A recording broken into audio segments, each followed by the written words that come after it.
Hey everybody, sorry I can't be there today. My daughter got sick last night. We'd had her home earlier in the week. My wife had stayed home with her. Sent her back to school yesterday, thinking everything was wonderful. And then last night, shortly before dinner time, she decided to have it coming out both ends. It was quite horrific. It was a bathtub type of cleanup. Yeah, disgusting. Ugh, don't even want to think about it. Anyway, sorry I can't be there today. I'm hoping to be back tomorrow. I should be back tomorrow. If my daughter has to stay home again, it's back to my wife's turn, so hopefully she'll be home tomorrow. So I should be there tomorrow for binder checks. So, yay. See you guys tomorrow. All right, we're going to talk about basically what you need to get done today. I've got a set of notes that you're going to take in this lovely video. You're going to take some notes from this video. And then if there's time remaining after it, there's some other things that you can get caught up on. All right, so that being said, here are today's tasks. Basically, we've got 4 of them. So you're going to watch this video about slant and the effective and ineffective study habits. You're going to take the notes that go along with it, which you can use for tomorrow's binder checks. And then you're going to finish and submit your explanation of a process essay to me if you haven't done so already. If you're going to write it out, that's fine. Obviously, you can't submit it to me today, but you need to submit it to me first thing tomorrow. Not at the end of class, not in the middle of class tomorrow, not at the end of the day tomorrow, but first thing tomorrow, basically as you turn in your binders, I want those as well. All right. That being said about binders, binder checks are tomorrow, so make sure to get your planners updated from Friday of last week through Thursday of this week. And then if you still have time, finish any notes in prep for tomorrow's binder check. Don't forget you need 10 notes, and you need to make sure that you're getting those processing and connecting points. Highlighting is key, but keep in mind they don't give you a point for every highlight that you make. Basically, if you highlight once on a paper, that's 1 point. So make sure to go back and underline some things, circle some things, add some questions, even though they're not required. If you're using Focus Note template, it's still a great way to get those processing and connecting points. Make sure all of your notes have summaries. They all have headings, and everything's in ink, especially for the heading. All right. Don't forget those EQs, those essential questions. You need those, otherwise your note doesn't count. All right, so that being said, we are going to take some notes here. Your focus notes, your essential question for today, it should already be on your note paper. What behaviors and attitudes are displayed by effective students, and how do they compare and contrast with those of less effective students? One thing I would highly recommend, if you haven't done so already, maybe set your screen up similar to the way this is, where you can have your notes on one side. And I know this is PowerPoint, but if you had like the YouTube open with the video over here, that way you can watch the video and then you can take notes while you're watching it. Don't forget you can pause, obviously, the video. You can go back in the video if need be. So don't forget that you can do that. All right, I'm going to keep this up like this so that it's easier for you guys to see as you take some notes. All right, so starting with slant. All right, here we go. Take a minute. See if you can write down what each letter of slant means. All right, so those notes are divided, S-L-A-N-T. See if you can, for about a minute, figure out what each letter means. All right, I'm going to give you about a minute here. Maybe I'll play you some lovely music while we do so. All right, so take a minute. Here you go. Do, do, do. Do, do, do, do, do, do. This is an original tune. Do, do, do, do, do. What does S mean? What does L mean? What does A mean? How about you, N and T? Can you remember? Those of you that have been in AVID, you probably remember. Those of you new to AVID, you probably don't really remember. That's okay. All right. Think about it. Think about it. Give you a few more seconds. All right. And finish up what you're typing. If you got them all, congratulations. If you didn't get them all, oh well, because we're going to go through them right now. All right, so the essence slant. Hopefully for the essence slant, you put down sit up or sit straight. All right, sit up or sit straight. That's the essence slant. Up next is the L. Could be either lean forward or listen to the teacher. Either one of those is acceptable. For the A, pretty simple. Ask pertinent questions. Pertinent, if you're not sure what the word means, it basically means questions that are on task. If we're sitting here talking about slant and then you ask a question about monster trucks, that's not a pertinent question. Right, so you want a question that's on task. N, nod your head so that your teacher or whoever's talking knows that you're following along, that you're paying attention. And then the last one's got a couple options. Either talk to the teacher, ask questions to the teacher, things like that, or track the teacher or presenter with your eyes so that they know that you are following along. Now, here's the thing. With N and T, do not make yourself a creeper. All right, if you're sitting there and bobbing your head like one of those bobblehead things, yeah, you're going to look like a weirdo. If you're tracking your teacher with your eyes and moving your head the whole time, you're probably going to look like a psycho as well. So make sure that you're doing N and T in a way that doesn't make you look like a weirdo. All right, so that being said, think about this for a sec. Why are the behaviors of slant important to your learning? How can they help you with your learning?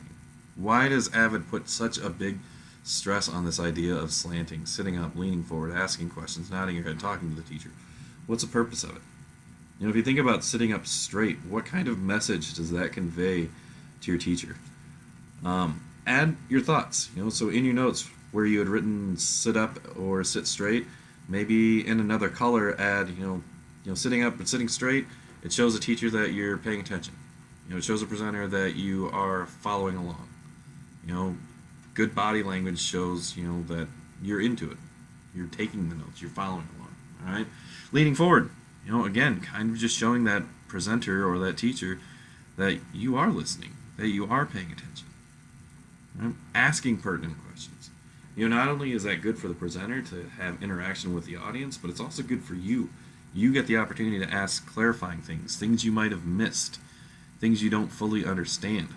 One of my biggest struggles when I'm sitting in meetings is asking the questions. I tend to internalize things a lot.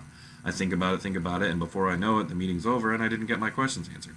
So that's something that I'm trying really hard to do, is making sure that I ask the questions in the meeting so that I get my clarification there, and then I don't have to go back and try and figure it out on my own. All right. Nodding your head. What do you think? Why is that important?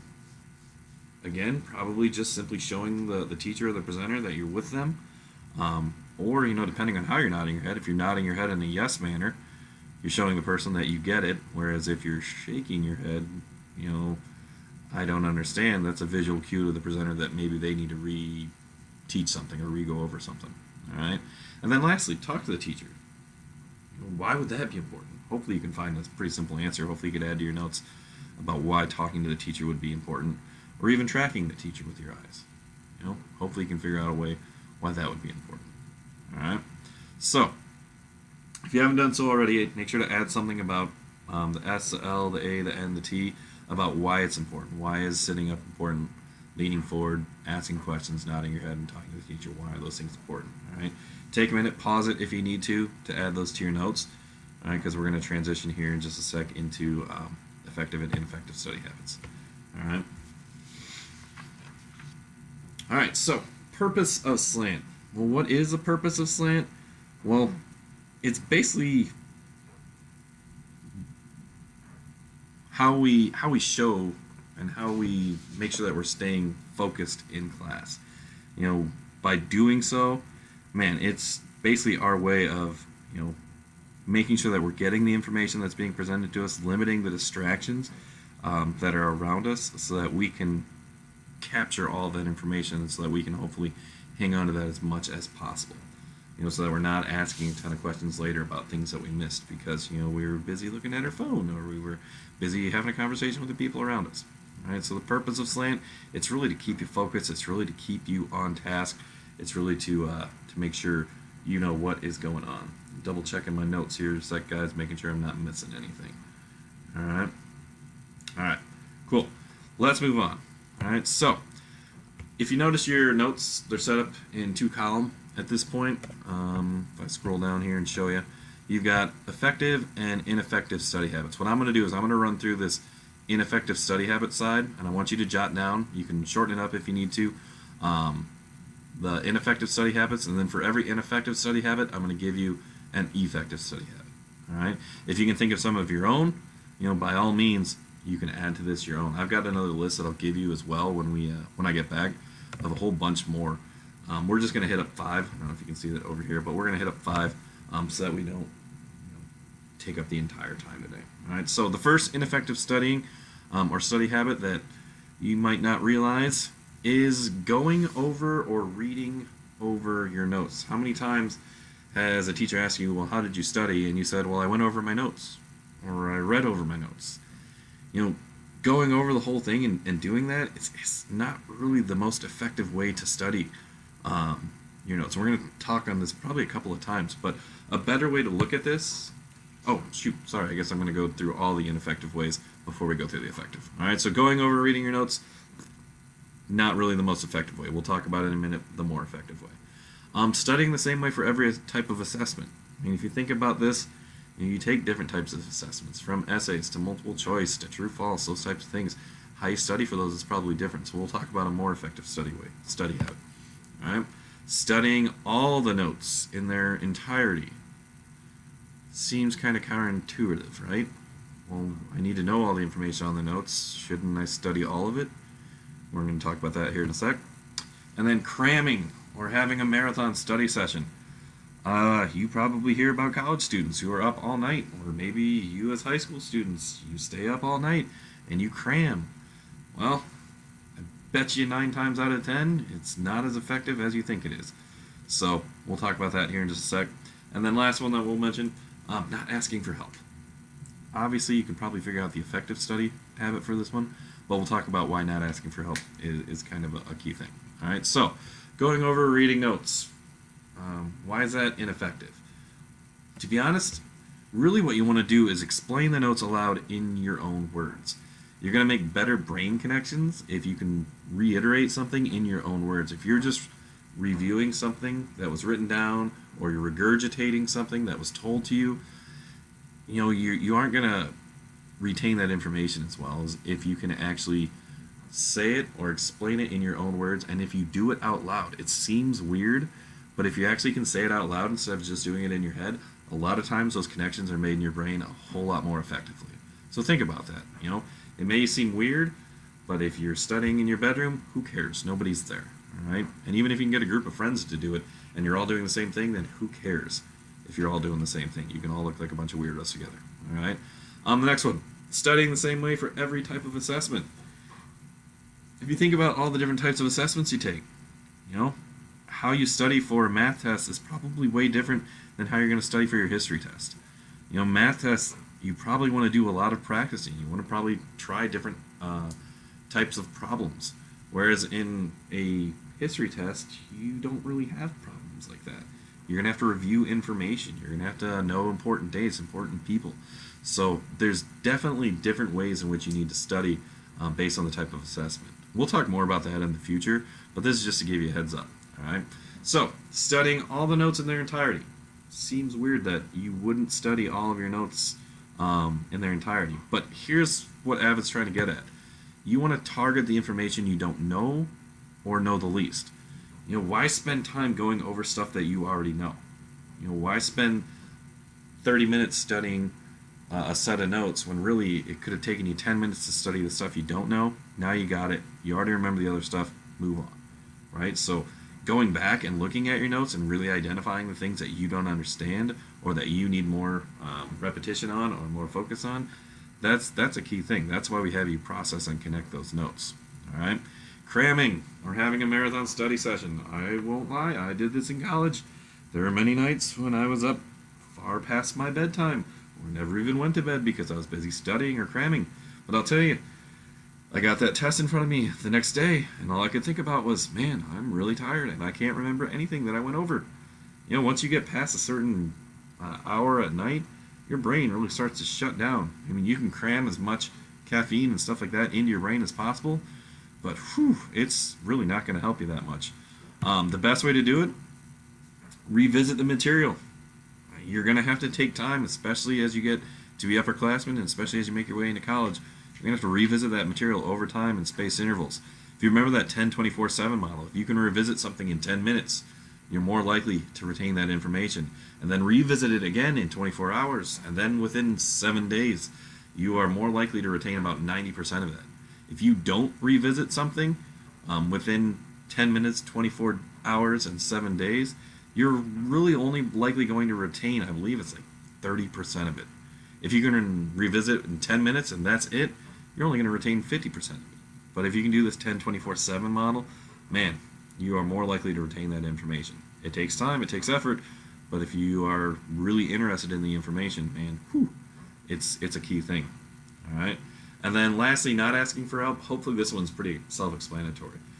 If you don't understand something, there is no crime, there is no shame in asking for help. Ask a friend or ask a teacher, an educator, whoever, if you don't understand something. But here's the thing, going up to the teacher, finding a student and saying, 30 minutes before the test or the day before the test, I don't get this, I don't understand. Well, you know what? They are probably not going to have much sympathy for you. Whereas if the day of or the day after you went over something, you go back to that teacher and you say, all right, here's what I get, here's what I'm still confused by. Teachers don't like hearing, I don't understand any of this. Because basically what you're telling them is, you suck at teaching, and I don't get it. No teacher wants to hear that. There's probably parts of it that you do get, so maybe highlight, this is what I understand, but then go back and say, all right, can you help me, or can you better explain this section to me? But again, that goes back to studying your notes, going back and looking at your notes, and thinking about what did you miss in your notes, what do you still not understand in your notes. Hopefully you can see, your notes play a huge role in your ability to effectively study. Without your notes or without taking notes, what do you have to study? Maybe you have a textbook, but depending on the teacher and depending on how often that textbook gets used, man, you are probably more likely going to have an easier time studying notes than you are, trying to get something out of a textbook. And I'll tell you, it backs it all the way back up to slant. How are you positioning yourself in class? Are you slanting? Are you doing what you can to stay focused? Or are you doing the opposite of slanting and slouching? Worried about what's happening, worried about what's on your phone, worried about other things going on in class versus what actually is happening. All right? So think about this. We're going to have more conversations as we move forward of how to effectively use your notes to help you study. All right? Hopefully you've taken some time and you've gotten the ability to fill out those notes. What I want you to do now, if you haven't started already, go back and start processing those notes. Maybe highlight some of the things that are most important out of these notes. Which of these ineffective study habits, do you see yourself doing? Which of these effective study habits do you think you could change and start doing if you're not doing already? All right. So make sure to make some connections, make some marks on your notes. Make sure to go back, write a summary, and then if you haven't done so, make sure that you have put your name up here in the spot up here, as well as the class period and the date. I guess I didn't put that in there for you, all right? But make sure to go ahead and do that. Lastly, that's all I got for you with this part. Let me cruise through this stuff again. What you've got left, well, finish processing these notes so you can use them for tomorrow. If you haven't done that explanation of a process essay, get that done and get it into me. A lot of you are waiting until the last minute to get a lot of things done, and it's only causing you more stress. If you can plan this stuff out, your life is so much easier. Get the planner updated. That should be updated. That shouldn't be something that you're waiting until Thursday to do. And then finish any notes and prep for tomorrow's binder check. All right. Use your time wisely. Don't waste this class period. All right. Be kind and courteous to the substitute. Not sure who's in there today with you, but hopefully you will be nice, kind, wonderful individuals that I know you can be. All right. I should be available if you need something. You can send me a message on Schoology. I will be up because, well, I get up no matter what. I got to help the other munchkin get off to school with my wife. So feel free to send me some info on Schoology. And yeah, any questions you got, I'll be happy to answer them as quickly as I can. All right, you guys have a great rest of your day. Don't forget about binder checks tomorrow. You had a nice one last week, 86%, so it'd be awesome if you guys could keep it in the 80s or even higher would be awesome.